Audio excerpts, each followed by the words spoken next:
හදමුද රසම රස chicken burger එකක්. හදන්න හරිම ලේසි, රසනම් ලේසි නෑ. මුලින්ම අපි මේකට ඕන කරන චිකන් ටික සීසන් කරගෙන ඉම්මු.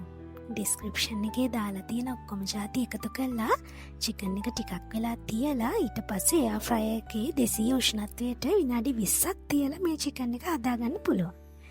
පාන් එකේ මෙන්න මේ බ්‍රෙඩ් එක තමයි මම ගත්තේ බර්ගර් එක හදන්න. මේකේ ඉන්ග්‍රීඩියන්ට්ස් ඔක්කොම හරිම සේෆ්. ඒ වගේම ගොඩක් කල් තියාගන්න පුළුවන් එකකුත් නෙමෙයි. ඒ හින්දා මේක හොඳයි කියලා මට හිතෙනවා.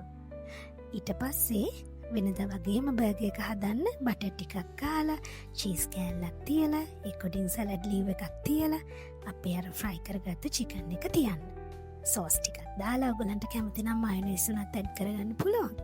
ඊට පස්සේ ඉතින් රස බලන්නයි තියෙන්නේ. මේකේ රස වැඩි උනේ පාන් එකේ මේ බර්ගර් බ්‍රෙඩ් එක නිසායි, ජූසි චිකන් එක නිසායි.